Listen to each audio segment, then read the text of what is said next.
What's up, guys? It is Frankie here, and it is time. Week 1 of the 2022 NFL season is upon us, and so by popular demand, and by popular I mean about 6, maybe 7 people, it is time for the return of my weekly NFL predictions. I'm excited. I hope you are. Let's get started with Week 1 of the 2022 NFL season. We start with the Thursday night kickoff. The Buffalo Bills travel to Los Angeles to take on the defending champion Los Angeles Rams. The Bills are 2.5-point favorites. The Bills are the preseason favorites, and I think that makes sense. You have Josh Allen with another year with Stephon Diggs. You expect them to get even better. You wonder, are they finally going to get over the hump now with Von Miller added to the defense? You have Tre'Davious White there. The Bills are going to be formidable opponents. I did pick the Bills last year. Fell oh so short in that brutal overtime loss to the Chiefs. I'm going to take a new team. You'll see who that is later. But for now, in this game here today, I'm always a sucker in these spots for the home team on the night of the season opening. They have the banner there. They have all the fans. First game of the year. I'm almost always going to take the home team. In this case, I'm taking the Rams. Even though the Rams have a new offensive line behind Stafford, you have questions about that. You still have Stafford again with another hopefully good year ahead of him. You got Cooper Kupp. Ramsey and Donald on the defense. I'm expecting a big year here out of the Rams. I don't know if they're going to contend for a Super Bowl, but I think it starts with a very good performance here tonight. I think it'll be a close, competitive game, but in the end, I think the Rams do get the upset. And they can't just cover the spread and lose because it's 2.5, so that's probably not going to happen. So I think they're going to win this one here. It's going to be a close, exciting game, but in the end, Los Angeles pulls out the win on opening night. Give me the Rams plus 2.5. The New Orleans Saints and the Atlanta Falcons in an NFC South matchup. The Saints are 5.5-point favorites. These are two teams that turned the page in the offseason. Saints said goodbye to Sean Payton. Dennis Allen comes in. You have Atlanta finally moving on from Matt Ryan. They bring in Marcus Mariota. Neither one of these teams really excites me all that much. I don't know if either one of these teams is going to be a playoff contender or even a Super Bowl contender, especially. But I do think the Saints are in a better spot right now with Atlanta. Even though I still will always have major concerns about Jameis, he's a guy who's going to throw 4 touchdowns one week, 4 interceptions the next. You're never sure which one is which. But I think Atlanta is just in a real tough spot here. I think I'm going to lean towards the touchdowns that Jameis is going to have this week instead of the interceptions. He will have a few picks, though, with A.J. Terrell and Casey Hayward in secondary. But I think New Orleans is going to get it done with Michael Thomas and Alvin Kamara. I think Jameis will have a solid start here. If I remember correctly, I think his first game last season also was pretty good. So I think that'll carry over here. Atlanta does have Pitts and London who are going to help them out. But in the end, I think New Orleans gets the nod on the road. Again, division matchups sometimes are tough to predict. But I say in this one, the Saints are just in a better spot than Atlanta. I'm going to take New Orleans. Give me the Saints minus 5.5. The San Francisco 49ers and the Chicago Bears. The Niners are 7-point favorites. This is the battle that we've been looking forward to. Two rookie sophomore quarterbacks getting their first shots here. Or at least in Trey Lance's case, his first shot. Justin Fields, I guess this will be a second. But Trey Lance, the Niners finally moved on from Jimmy G. They're like, all right, that's it. We're sick of mediocrity. We're going to try with Lance. We're going to see what he does here in his first full season. I'm hoping that he becomes a great dual-threat quarterback. And he does have a good supporting cast around with him, with Kittle and Samuel to throw to. But I'm still going to wait and see with him. The jury's still out on Justin Fields, whether or not he can be a good quarterback. But I think most people can agree that if he is going to be, he's going to have a very difficult spot to do it this year because the talent right now there is not necessarily around him. It's a very difficult spot there in Chicago. So in the end, I like the Niners here. I think Lance gets into a good rhythm early. And I think combined with the rushing attack of San Francisco and the receivers they have, I think they're going to be able to put a beat down on Chicago here on the road. 7 points is a big number. But I think, and again, if you're giving this to a rookie quarterback, it's going to be tough here in his first game. But I just think the Bears are in a bad spot right now. I'm liking the Niners here. I think they win this one by 10. Give me the Niners minus 7. The Pittsburgh Steelers and the Cincinnati Bengals, battle of two AFC North opponents. The Bengals are 6.5-point favorites. A weird start. Or weird offseason for the Steelers here. They obviously, unfortunately, lose Dwayne Haskins in that horrible accident. We think Mitch Trubisky is going to be the starter for this team. It could be Kenny Pickett. I don't think we've heard any definitive answer yet. Neither guy right now inspires that much confidence in me. Kenny Pickett, fine, could be something, but I don't know for a while. I've already sold my stock on Mitchell Trubisky like a year or 2 years ago. I just realized, okay, this is not going to happen. So, but the quarterback of this team is going to get Najee Harris. They're going to have a nice D-line. So it's not a total loss here for whoever the quarterback is that's going to start. The problem is you are going to have to go up against the Bengals. The defending AFC champions put on an incredible run last year in the postseason. Can they avoid that dreaded Super Bowl hangover? We'll have to see. Joe Burrow has an improved offensive line, which is, thank God, he desperately needed that. Jamar Chase, those two are once again probably going to light up the league. So, thinking about it here, I think the Bengals are going to win this game. But again, it's a division matchup, and I think that with that dangerous pass defense, I think the Steelers have, I think they're going to get to Burrow a little bit here. I think the Bengals win it, maybe by like 3 or 4. But I see Pittsburgh coming in and causing a little bit of, again, with Najee Harris, and seeing that defense get to Burrow a little bit here. I think it's going to be a Bengals win, but the Steelers, I think, cover the spread here in a close competitive battle. Again, I think the Bengals are going to be much better than the Steelers, just because the Steelers have a lot more issues. I don't know if the Bengals are going to make the Super Bowl again, but I think the Bengals are going to be better off this year than Pittsburgh. I think they're, we'll see about them winning the division and all that. But in this spot, Pittsburgh, with their defense and with a couple other pieces here and there, are going to cover the spread. But in the end, I think Cincinnati gets the win. Give me the Bengals. Give me the Steelers, rather, plus 6.5. The Philadelphia Eagles and the Detroit Lions. The Eagles are 4-point favorites. Biggest question that we had into the offseason with, or they've had this offseason, is what is Jalen Hurts going to be? He looked horrible in the wild card round. Second full season here. I'm not ready to abandon ship on Hurts, but he's got a lot of expectations now. Now that you've got A.J. Brown to throw to, people are going to be expecting a little bit more. He does have a great offensive line, has a really good running game, so we're expecting more out of Philadelphia this year. The Lions, last year, they were a tough, gritty team last year. Despite the fact they had very little talent, they were almost always competitive in games. People were really starting to buy Dan Campbell. Maybe this guy is the guy with his motivation that he can lead this team to. Some people are saying playoffs. I don't see it yet. Still yet Jared Goff. Is he going to make that leap this year?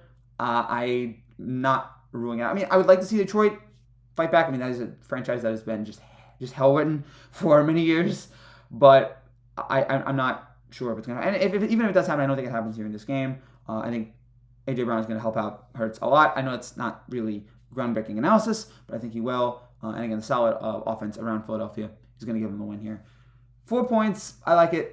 Maybe it'll be like a 14-point game. Detroit scores a late touchdown to make it 7. But in the end, Philadelphia, I think, gets the win in Week 1. Give me the Eagles, -4. The New England Patriots and the Miami Dolphins. The Dolphins are 3-point favorites. A lot of questions about Mac Jones. I thought it was weird that the NFL players voted him as a top 100 player, considering that all of us, we saw him in the second half of the season. I wouldn't say that he was the guy that was carrying this Patriots team. I think I'm being generous when I say that. He was just kind of there along for the ride. But and we didn't really see that much from in the postseason.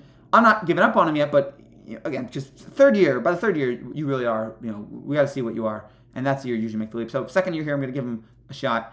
But I have questions. I have concerns. I just don't feel like he's that guy that's going to be making the big throws to win the game for New England. But we'll see. Again, we'll see how he does here in the second season. He did lose Josh McDaniels. Defense lost a couple guys, Dante Hightower and J.C. Jackson. Going to be a little bit more difficult for him, but you still have Bill Belichick as your head coach. And that usually will help you out in spots like this. Having somebody like that, having the best coach in the history of the NFL. Big offseason for the Dolphins. They had Tyreek Hill, but also Terron Armstead, Connor Williams, Chase Edmonds, Cedric Wilson. And they had Mike McDaniels. No more excuses for Tua. This is, year 3 for him? They gave him a lot of help. Let's see what he can do. Let's see if he can be that guy that we saw in college in that national championship. Let's see if he can be that playmaker, that dynamic player that we all know that he can be. We'll see how it is here throughout the season. But in this game, I think it will happen. I think Tua versus Mac is what's going to come down to. I think Tua, again, I've seen it from Tua. I have not really seen it from Mac yet. So, I still have my concerns and my doubts. I think that carry over here in this game. Miami is at home. I'm liking the Dolphins here in this spot. 3 points, and I think the Dolphins, I think Tyreek Hill is going to have a monster first game. And that could be, if Tua picks it up, that could be a really fun combination. So, in the end, I don't think it's going to be Mahomes Tua, or I don't think it's going to be Mahomes Tyreek Hill combination, which Tyreek Hill has tried to pump us up that, no, Tua is just like Mahomes.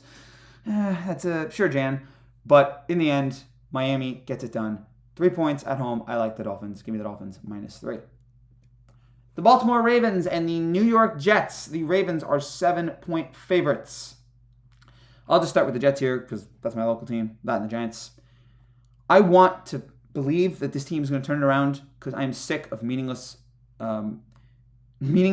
November and December football here in the States. Well, when I get to the Giants, I'll talk about that as well. But I want to believe that that the Jets, Robert Saleh, they're going to turn it around. But I mean, Zach Wilson, the MILF Hunter, is already out for a couple weeks here. Joe Flacco, who hasn't been relevant since his Super Bowl win, is going to get the start here. Their front seven is not very good, and the Ravens are a very run-heavy team, and they're going to pound the Jets into the ground here in this spot. Lamar, who I feel like is constantly maybe the most underrated player in the NFL. He gets so much are we sure he's elite? He has all these conversations. I don't get it. The man's an MVP. Yes, he has had problems being healthy, but when he's healthy, the man is an electrifying playmaker. And I think it's ridiculous that we're still questioning that with him. So, again, as long as he's healthy, he's going to have an awesome year here. They have an elite secondary, so I think that will hurt Flacco there. I don't like the Jets here in this spot. I want to think that maybe this year they can have a resurgence, and it would be great to start off here in this game. If in week one they can start off with a big win, boy, I would love that. But I'm not sold on it right now. I'm liking the Ravens here in this spot. I think the Ravens are going to be very good this year again as long as Lamar's healthy. Taking the Ravens to beat up on my poor Jets. Give me the Ravens -7. The Jacksonville Jaguars and the Washington Commanders. The Commanders are 3-point favorites. Last year's Jaguars season was the equivalent of a human tsunami. I guess there's no human tsunami, but it was just a really, really bad, awful incident. It was the equivalent of a pandemic. Everything went wrong. The Urban Meyer era was just disastrous, even though I probably could have told you that. I don't know why it took Jacksonville so long to realize, oh yeah, Urban Meyer, the guy with all the problems in college. I don't know. Let's bring him around. Maybe he'll turn it around. And we knew Urban Meyer was successful in college, but he had all those issues. Whatever. That's in the past. Doug Peterson now has the incredibly easy job of being better than Meyer. Should not be difficult. Let's hope that Trevor Lawrence hasn't been completely ruined yet. Hetney in the backfield, along with improved receivers and offensive line. I think Jacksonville is going to be better this year because I don't think it'll be much worse, but still not good enough to compete for a postseason spot. The Commanders begin their new era with Carson Wentz starting for them. That's not really encouraging to me. I've watched Carson Wentz post-injury, and I think we all have, and not impressed. Not post-2017 injury. They're going to be without Chase Young in this game. That does hurt. So the front seven is going to be rough. Their secondary has concerns. I want to pick someone here in this game. And I'm gonna roll with the upset. I'm gonna roll with Jacksonville. I think they're gonna want to inspire. They're gonna want to tell people, hey, last year was last year. Whatever. We've moved. We've improved. We're gonna be back. And again, without Chase Young, that's gonna be much easier on Lawrence. 3 points. Maybe it'll be like a 27-24 game, and they'll at least have a push. But I think Jacksonville is going to be really competitive here in this spot. And again, I've seen enough of Carson Wentz. I feel like I haven't seen enough of Lawrence. I feel like I've seen enough of Wentz. So I think Lawrence in this game is going to make some big plays. And again, he and his receivers, Hetney, going to be enough to get the win. Jacksonville +3. Probably didn't make this pick a lot last year, considering how awful the Urban Meyer experiment was, and I thought it was going to be. But I think in this spot here, with Doug Peterson at the helm, they get at least win number 1 on the year. Give me the Jaguars +3. The Cleveland Browns and the Carolina Panthers. The Panthers are 2-point favorites. Where do we begin with the Browns this whole offseason?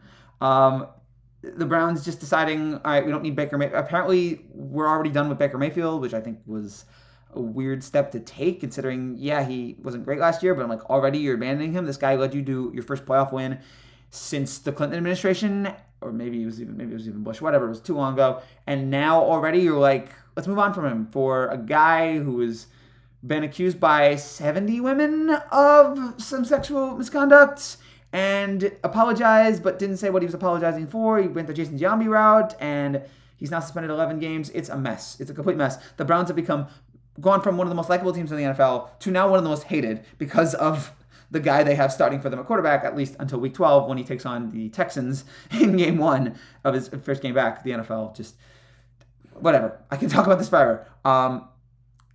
You have Jacoby Brissett, who's going to be taking over here in this game. Got the running game for Cleveland. By the way, I'm sure my comments for this are just going to be all Deshaun's innocent, whatever. I'm not looking forward to that, but whatever. You have Jacoby Brissett. Cleveland still has a good running game. Cleveland's got a good all-around team. It's almost like they're a quarterback away. So it's weird that they went with somebody who's not going to be there for 11 games, whatever. But you're hoping that by the end of it, he's worth it. The The guy they traded away for, of course, Baker, going to be their first opponent this year, here this season. And I think combined with McCaffrey, as long as he's healthy, but whatever, we're going to have to deal with McCaffrey problems all season long. Baker is going to be super motivated. Baker's going to take this super personally. He's going to be Jordan in the Last Dance. I took this personally. He's going to be motivated in this game to show up his old team. It's going to be easier, or it won't be easy because Myles Garrett is still going to be staring him down. But I think it'll be a low-scoring game between Brissett and Baker having to deal with Garrett. But in the end, Carolina gets the win. Carolina pulls it off. They win by 7, and another potentially disastrous Cleveland season begins, I feel like. I don't know if Baker's going to be the answer here in Carolina, but I do like him here in this game. Give me the Panthers, -2. The Indianapolis Colts and the Houston Texans. The Colts are 8-point favorites. Matt Ryan went to the Colts in the offseason, finally got out of that just very nothing relationship there in Atlanta. It was just kind of a marriage. It's just there's no real excitement anymore. That's what it was for Matt Ryan in Atlanta. At that point, it was like, all right, fine, change the scenery. They got a divorce. He moves to Indianapolis. I think this will help him out big time here. Along with consensus number 1 fantasy football pick Jonathan Taylor. We're expecting another big year out of him. Really solid defense for Indianapolis. They might be a team to look out for come playoff time. Do not be surprised if we see a little bit of a resurgence here, especially with Ryan in a new situation. And also the Texans might be the worst team in the league. David Mills, yay. So little talent around him. Good for Lovie Smith, I guess, that he's in the spot. But, I mean, don't be surprised if after 1 year they're just like, all right, whatever. We gave him a shot. The Texans are bad. Let's just move on. I think in this spot, Indianapolis is just going to run over Houston. I just think it's a really bad spot for Houston. Ryan's going to be motivated in his first game back. You got Jonathan Taylor to stop. Good luck with that. I think the Colts put a beat down on the Texans, win this one pretty easily. AFC South opponent, again, sometimes you don't know what these division matchups, but I think in this spot, we're going to see a beatdown for the Colts. Give me Indianapolis, -8. The New York Giants and the Tennessee Titans. The Titans are 5.5-point favorites. And just like the Jets, the Giants are another team that I want to be relevant come playoff time because, again, having it be November and the baseball season's over and the football season's also over, and the only thing you have to look forward to is the Knicks, that's not great for me mentally as a sports fan, as a New York sports fan, although maybe the Nets will be good this year running it back. But, yeah, it's been a rough 5 years watching these New York football teams, especially the Giants, who have become the laughingstock of the league. And they still have Daniel Jones at quarterback. And I feel like, even though looking at the stats aren't as bad as I would think. Daniel Jones has about the same stats that Josh Allen had in his first couple of years, or his first few starts. I mean, compare first couple of years because I think Jones has been hurt more. But I have not seen enough to make me think that this guy can lead the Giants to a playoff berth. I haven't seen it. Maybe Dable's got something going there, but I'm not a believer right now in the Giants. Saquon, can't trust his health, so I want Saquon to be great too, but we've just seen his problems staying healthy. They did get some weapons, the receiving core and the O-line. They tried to fix those, even though most of the O-line has been hurt lately, so you have concerns about that the Giants continue to not be able to figure out their offensive line. I'm glad they're trying to fix their issues, but I don't think they've done enough, especially if Jones is still there. Last season, great season for Tennessee, even though it ended pretty brutally with losing to the Bengals. Tannehill's bad in that game. I think he's going to bounce back, though. I think that was just a bad start, but I think he'll be fine. The Titans' defense, I think, will do enough to silence Jones here. Tannehill, Henry, they're going to be great on the offense together. I think Tennessee gets the win at home. 5.5 points. I really like Tennessee here in the spot. Daniel Jones, please make me a believer. I would love to be a believer in you, but for now, I'm not sold. So I'm taking the Titans. Give me Tennessee -5.5.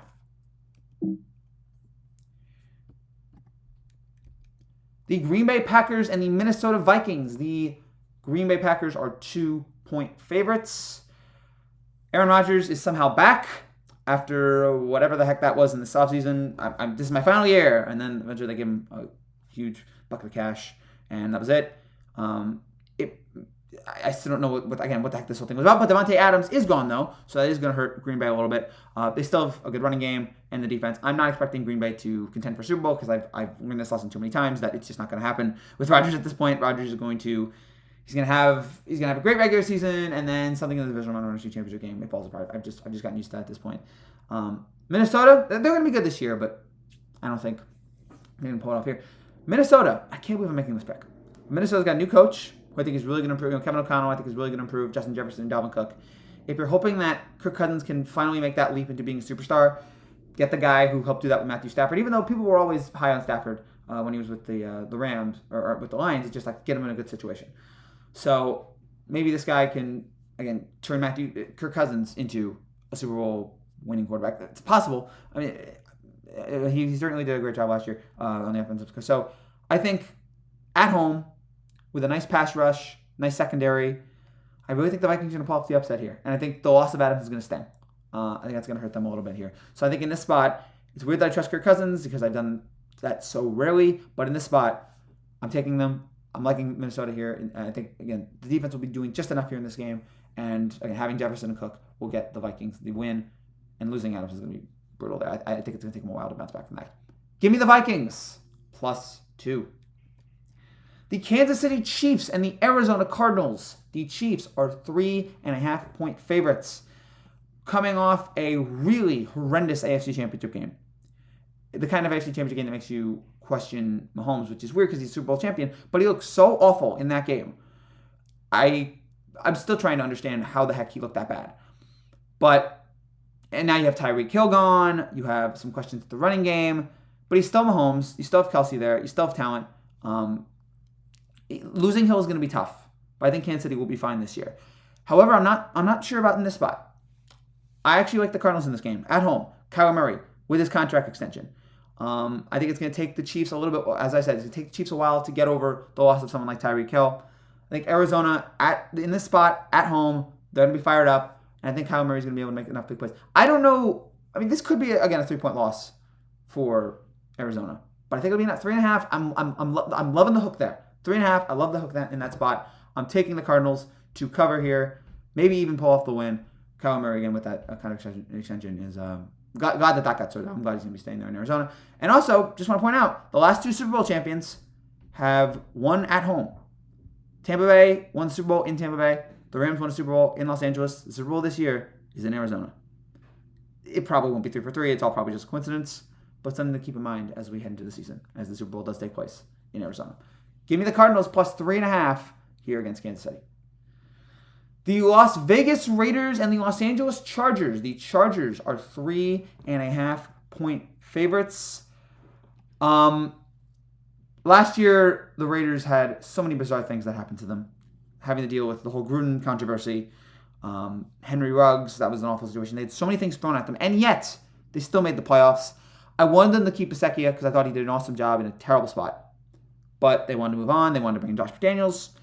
I don't think it's a bad hire. I feel like he's definitely earned another chance. But considering how bad he was with Denver, I am skeptical.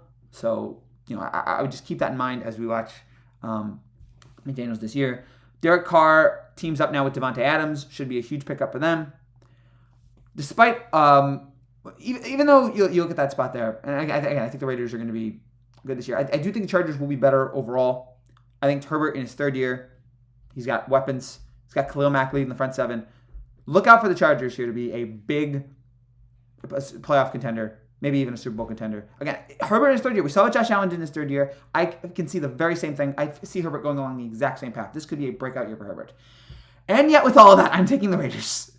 Yet with all of that, 3.5 points. I'm liking the Raiders here in this spot with Devontae Adams and Carr leading on offense. And it's a division game, so weird things happen sometimes. Could take the Chargers. I don't know why I'm saying it could take them. I'm saying they're going to have a great year. But I think it's going to be one of those weird division games where the Raiders pull off something, pick 6 maybe, and they get the win or cover. It's tough to pick covers when it's 3.5. You're really asking for, can you really lose by 3, 2, 1? It's going to be difficult, but I'm trusting here in this spot. I'm liking the Raiders. I think they get win-win for Madden. All right? The Raiders are going to have a better tribute for John Madden than whatever EA Sports did this year. Give me the Raiders +3.5 over the Chargers. The Tampa Bay Buccaneers and the Dallas Cowboys. The Buccaneers are 1.5 favorites. The Tom Brady offseason was a weird one, to say the least. Brady retired, and then he didn't. And we don't know why. We think that he wanted to join the Dolphins, and then that they wouldn't let him. Even though if I'm the Bucs, I probably would have let him, just considering, hey, you want a Super Bowl? Fine, go to Miami, whatever. But they wanted to keep him.